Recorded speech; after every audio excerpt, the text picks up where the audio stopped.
Assalamualaikum dan salam Sarawak ku sayang, bersama saya Majidah Hamdan. Tumpuan berita.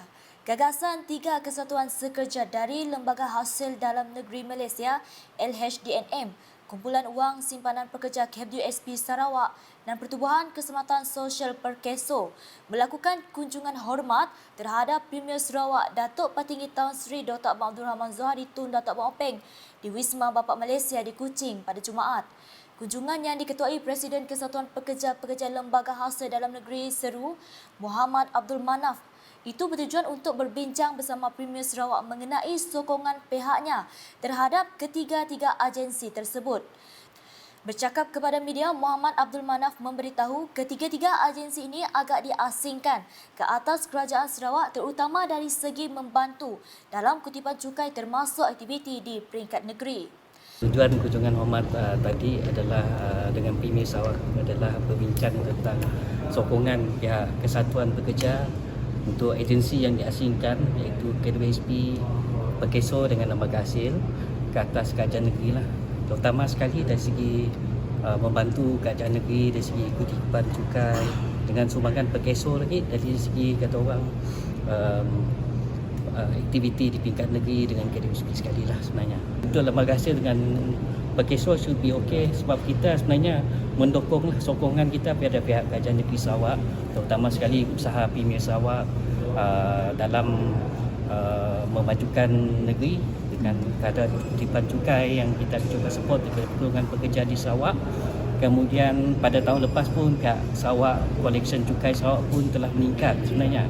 Jadi Alhamdulillah bila dengan adanya lantikan ahli lembaga pengarah baru Datuk Sri Wandi Osman, Setiausaha Kewangan Negeri Sarawak sebagai ahli lembaga pengarah di Lembaga Hasil, kita pun cukup menghargai lah. Kita memang terima kasih lah di atas lantikan tersebut lah. Beliau berkata demikian selepas selesai kunjungan tersebut.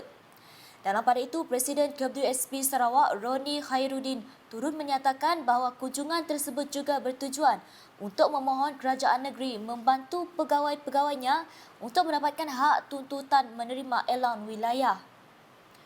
Ujarnya, setakat ini lebih 50 orang pegawai yang dilantik dari tahun 2008 ke atas telah dinafikan hak menerima elan wilayah.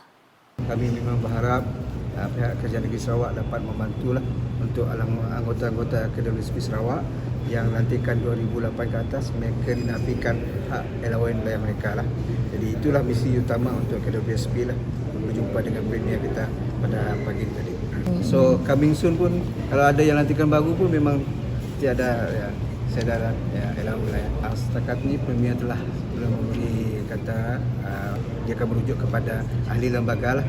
Sebab dalam KWSP ada 2 orang ahli lembaga daripada pihak kerajaan negeri lah. So kita tunggulah keputusan tersebut. Mudah-mudahan keputusan yang positif bagi pihak kami di KWSP lah. Laporan selanjutnya, Pelabuhan Senari di Kuching akan mempunyai sistem pengurusan trafik kapal VTMS menjelang Mei tahun ini. Timbalan Premier Sarawak Datuk Amar Douglas Uga Embas berkata, kemudahan bernilai 30 juta ringgit itu adalah untuk membantu memastikan keselamatan dan kecekapan pelayaran di pelabuhan. Menurutnya, VTMS dapat memantau pergerakan kapal sehingga 40 km dari pantai sekaligus memudahkan kerja-kerja yang melibatkan kemasukan kapal ke pelabuhan tersebut. Beliau berkata demikian semasa ditemui media selepas mengadakan lawatan ke Pelabuhan Senari di Kuching pada Jumaat.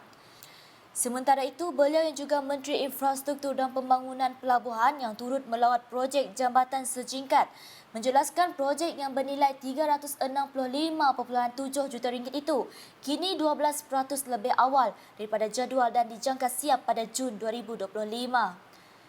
Beralih ke paparan berikut, Speaker Dewan Undangan Negeri Dun Sarawak Tan Sri Dato' Amar Muhammad Asfiah Awang Nasar menerima kunjungan hormat daripada Speaker Dun Terengganu Datuk Yahaya Ali dan Speaker Dun Kelantan Datuk Abdullah Yaakob di pejabatnya di Kuching baru-baru ini.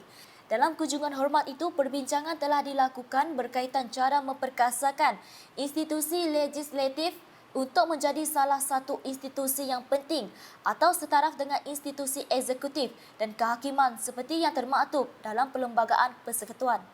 Ia juga untuk memastikan kedudukan DUN di Malaysia diseragamkan agar tidak ketinggalan dari segi aspek transformasi seperti negara yang mengamalkan sistem perlembagaan berparlimen berpaksikan demokrasi dan peraturan perundangan atau rule of law. Dalam masa sama, Tan Sri Dato' Amar Muhammad Asfia turut berkongsi mengenai latar belakang dan sejarah DUN serta kepelbagaian budaya di Sarawak.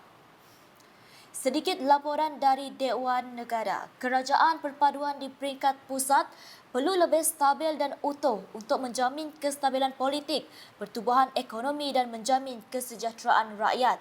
Senator Rita Sarimah Patrick Insol menegaskan bahawa ianya selaras dengan titah yang di-Pertuan Agong Al-Sultan Abdul Hari Ayatuddin Al-Mustafa Billah Shah yang perlu diberi tumpuan. Menurutnya, kerajaan perlu memberi tumpuan terhadap isu-isu yang berkaitan dengan perpaduan antara masyarakat berbilang kaum. Dasar strategi inisiatif untuk memupuk perpaduan di antara masyarakat berbilang kaum di negara ini amatlah satu perkara yang sukar. Kerana daripada awal lagi, di peringkat sekolah lagi, kita telah mendirikan benteng pemisah untuk anak-anak kita, di mana anak-anak kita dihantar kepada sekolah yang pendidikan yang berlainan.